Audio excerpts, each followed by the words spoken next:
Assalamualaikum warahmatullahi wabarakatuh. Kami dari kelompok 2 akan mempresentasikan hukum kesehatan dan hukum fisioterapi. Dengan anggota kelompok kami yang pertama, saya sendiri Ali Asri, yang kedua Chelsea Selvina, yang ketiga Baik Ubaidillah, dan yang keempat yaitu Denika Uzora. Selanjutnya, materi akan disampaikan oleh teman saya. Pengertian hukum kesehatan. Hukum kesehatan adalah seperangkat ketentuan hukum yang berkaitan langsung dengan pemeliharaan dan pelayanan kesehatan. Hukum ini mengatur hubungan antara penyedia layanan kesehatan dan masyarakat, serta mencakup hak dan kewajiban baik bagi tenaga kesehatan maupun pasien. Hukum kesehatan tidak hanya terbatas pada peraturan perundang-undangan, tetapi juga mencakup prinsip-prinsip etika yang harus diikuti dalam praktik kesehatan. Kedua, asas dan prinsip hukum kesehatan. Asas hukum kesehatan mencakup beberapa prinsip dasar yang menjadi pedoman dalam penyelenggaraan pelayanan kesehatan. Beberapa asas tersebut antara lain, 1. Asas kemanusiaan, 2. Asas manfaat, 3. Asas keadilan, dan keempat, asas keselamatan pasien. Ketiga, jenis hukum dalam dunia kesehatan. Pertama, hukum publik dan hukum privat. Kedua, hukum administrasi, pidana, dan perdata. Keempat, hak dan kewajiban tenaga kesehatan. Tenaga kesehatan memiliki hak dan kewajiban yang harus dipatuhi dalam menjalankan praktiknya. Hak tenaga kesehatan. 1. Hak atas perlindungan hukum. 2. Hak atas imbalan. Kewajiban tenaga kesehatan. 1. Memberikan pelayanan yang baik. 2. Menjaga kerahasiaan pasien. Kelima, hak dan kewajiban pasien. Pasien juga memiliki hak dan kewajiban dalam hubungan dengan tenaga kesehatan. Hak pasien, 1. Mendapatkan informasi, 2. Hak memilih. Kewajiban pasien, yang pertama memberikan informasi akurat, 2. Mengikuti rekomendasi medis. Selanjutnya akan dibacakan oleh Lia. Yang kedua yaitu perizinan dan legalitas tenaga kesehatan. Yang pertama, surat registrasi atau STR adalah dokumen resmi yang dikeluarkan oleh pemerintah kepada tenaga kesehatan yang telah memenuhi syarat kompetensi. STR berfungsi sebagai bukti bahwa tenaga kesehatan tersebut telah terdaftar dan diakui secara hukum untuk menjalankan praktik.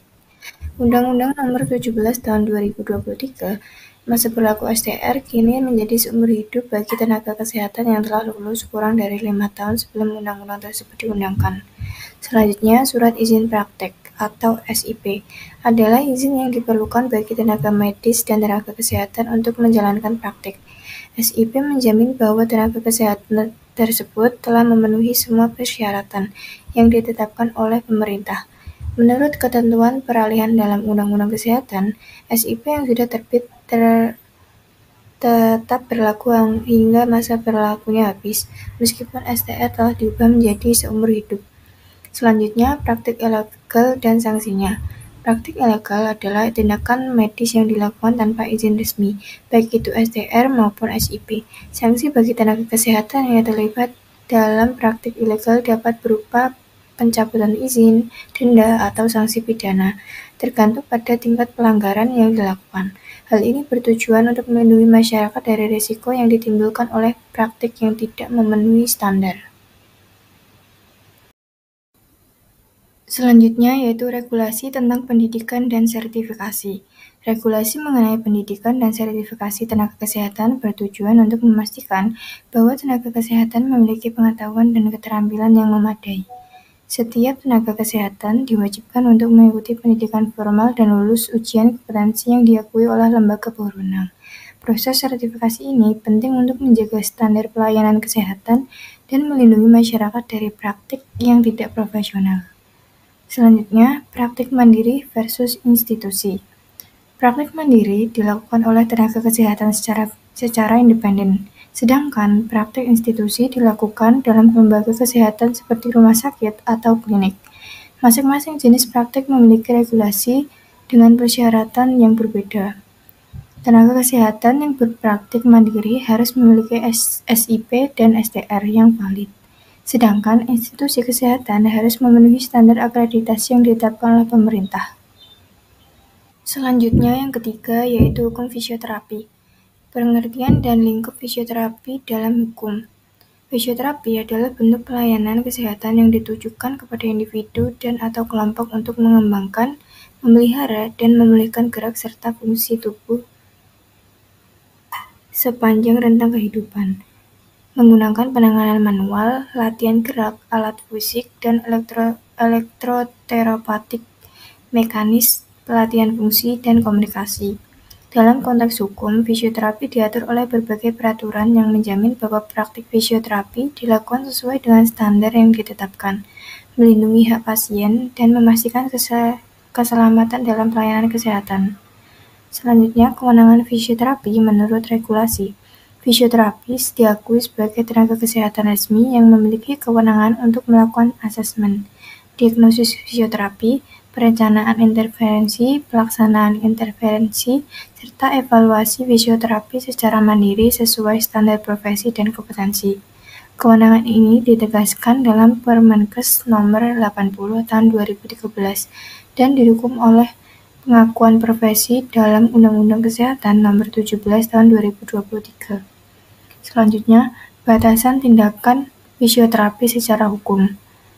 Secara hukum, batasan tindakan fisioterapis meliputi yang pertama hanya melakukan tindakan sesuai kompetensi dan kewenangan yang diatur dalam regulasi. 2. Tidak melakukan praktik medis di luar bidang fisioterapi. Ketiga, wajib merujuk pasien ke tenaga kesehatan lain jika kasus di luar kompetensi fisioterapis. Selanjutnya, tindakan fisioterapi harus berdasarkan asesmen dan diagnosis fisioterapi sendiri, bukan hanya instruksi profesi lain kecuali terdapat kolaborasi yang jelas. Selanjutnya, aspek hukum dalam pelayanan fisioterapi. Aspek hukum yang mengatur pelayanan fisioterapi meliputi yang pertama, standar pelayanan fisioterapi yang wajib diikuti untuk menjamin mutu dan akuntabilitas pelayanan. Yang kedua, kewajiban memiliki STR dan SIP. Yang ketiga, pengawasan dan pembinaan oleh Kementerian Kesehatan, pemerintah daerah, dan organisasi profesi.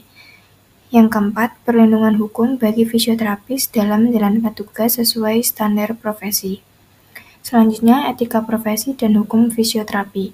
Etika profesi fisioterapi diatur dalam kode etik yang menekankan yang pertama, kewajiban menjaga kerahasiaan dan privasi pasien. Yang kedua, memberikan pelayanan yang adil, tidak diskriminatif, dan sesuai standar profesi. Yang ketiga, menolak tindakan di luar kompetensi. Yang keempat, melaporkan pelanggaran etik atau hukum yang terjadi dalam praktik fisioterapi. Selanjutnya, hukum terkait pemberian terapi dan informasi. Dalam pemberian terapi, fisioterapis wajib yang pertama mendapatkan informed consent dari pasien sebelum melakukan intervensi. Yang kedua, memberikan informasi yang jujur, lengkap, dan jelas terkait diagnosis, rencana terapi, resiko, serta alternatif tindakan kepada pasien. Yang ketiga, tidak melakukan penyesatan atau manipulasi informasi medis. Selanjutnya, perlindungan hukum bagi fisioterapi. Perlindungan hukum bagi fisioterapis meliputi yang pertama, hak memperoleh perlindungan hukum saat menjalankan tugas sesuai standar profesi dan peraturan perundang-undangan. Yang kedua, kepastian hukum dalam menjalankan praktik, termasuk perlindungan dari tuntutan hukum selama bekerja sesuai SOP dan kompetensi. Yang ketiga, pentingnya regulasi yang jelas untuk menghindari konflik antar profesi dan memastikan fisioterapis dapat bekerja optimal tanpa tekanan hukum yang tidak berdasar. Selanjutnya akan teman saya. Yang keempat, ada tindak pidana bidang kesehatan. 1. Malpraktik dan kelalaian medis. Yang kedua, pelanggaran etika dan sanksi administratif. Yang ketiga, sanksi pidana dalam praktik kesehatan. Yang keempat, penegakan hukum oleh Kemenkes, KTKI, dan IVI. Yang kelima, studi kasus pelanggaran hukum oleh tenaga fisioterapi. Yang kelima, penanganan sengketa kesehatan. Mekanisme penyelesaian sengketa. 1. Pengajuan sengketa. Yang kedua, mediasi. Ketiga, adjudikasi. Keempat, gugatan ke pengadilan. Peran Konsil Tenaga Kesehatan Indonesia atau yang disebut KTKI. Koordinasi penyusunan rencana, program, kegiatan, dan anggaran. fasilitasi registrasi tenaga medis dan tenaga kesehatan, fasilitasi pelaksanaan dukungan peningkatan mutu praktik dan kompetensi teknik keprofesian tenaga medis dan tenaga kesehatan, fasilitasi pengembangan cabang disiplin ilmu dan standar pendidikan tenaga medis dan tenaga kesehatan, fasilitasi pelaksanaan penegakan disiplin profesi tenaga medis dan tenaga kesehatan, pengelolaan data, informasi, dan hubungan masyarakat, pengelolaan urusan keuangan dan barang milik negara, pengelolaan urusan organisasi dan sumber daya manusia, pemantauan evaluasi dan pelaporan, dan yang terakhir pelaksanaan urusan administrasi umum. Peran lembaga mediasi dan arbitrase. Mediator yang Peran lembaga mediasi dan arbitrase. Yang pertama mediator, kedua mediasi, ketiga arbitrase, keempat arbiter. Proses hukum perdata dan perdana. Proses hukum pidana. 1. Penyelidikan, 2. Penangkapan, 3. Penahanan, 4. Penyidikan, 5. Penuntutan, 6. Persidangan, 7. Putusan dan vonis, 8. Banding dan kasasi, 9. Pelaksanaan hukuman. Tujuan hukum acara perdata. 1. Perlindungan hak, 2. Keadilan dan kepastian, 3. Efisiensi dan efektivitas, 4. Kepatuhan terhadap hukum, 5. Penghematan biaya. Selanjutnya akan dibacakan oleh teman saya Danika. Yang terakhir yaitu kesimpulan. Hukum kesehatan fisioterapi memainkan peran penting dalam menjamin pelayanan kesehatan yang aman dan berkualitas. Hukum kesehatan mencakup berbagai aspek, mulai dari asas hukum, hak dan kewajiban tenaga medis, hingga perlindungan pasien. Tenaga kesehatan memiliki hak atas perlindungan hukum dan imbalan, serta kewajiban untuk memberikan pelayanan terbaik dan menjaga kerahasiaan pasien.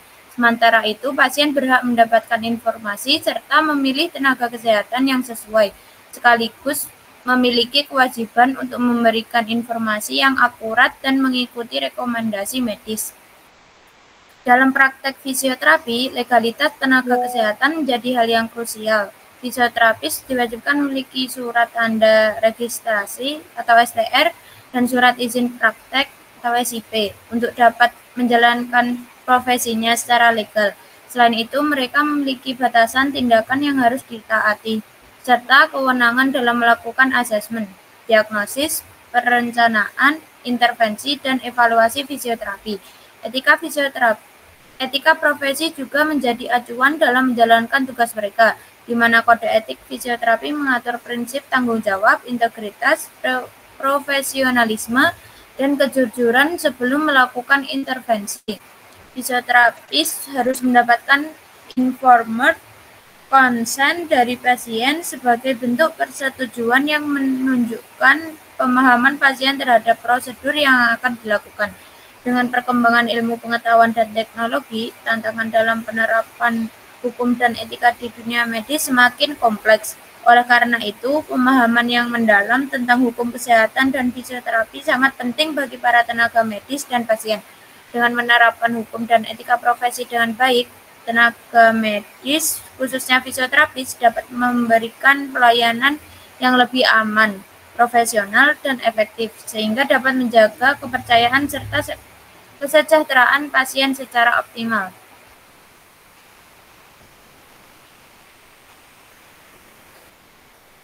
Selanjutnya yaitu upaya peningkatan perlindungan hukum untuk fisioterapis. Yang pertama, Undang-Undang Kesehatan Nomor 17 Tahun 2023. UUD ini menjadi landasan hukum yang kuat bagi profesi fisioterapi di Indonesia. Lalu, standar pelayanan fisioterapi. Di aturan ini dapat menetapkan standar pelayanan fisioterapi dan hak serta kewajiban fisioterapis. Selanjutnya, evaluasi efektivitas hukum, menilai sejauh mana regulasi yang ada mampu melindungi fisioterapis dalam prakteknya. Selanjutnya, tantangan dalam penerapan hukum kesehatan. Yang pertama, perubahan teknologi dan tenaga medis. Yang kedua, pandemi dan krisis kesehatan global. Yang ketiga, ketimpangan akses layanan kesehatan.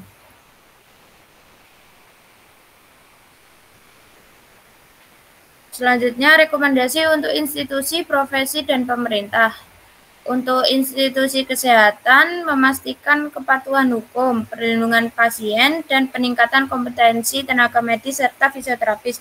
Untuk profesi kesehatan dan fisioterapi, dapat menjunjung tinggi etika profesi, memastikan legalitas praktek, dan menyosialisasikan hak serta kewajiban hukum. Untuk pemerintah dan regulasi, dapat memperbarui undang-undang kesehatan, meningkatkan pengawasan terhadap praktek fisioterapi ilegal, serta mengedukasi masyarakat tentang hak-hak pasien dan tenaga kesehatan. Berikut adalah daftar pustaka dari makalah kami.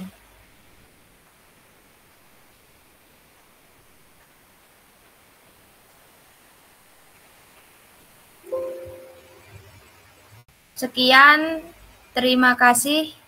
Wassalamualaikum warahmatullahi wabarakatuh.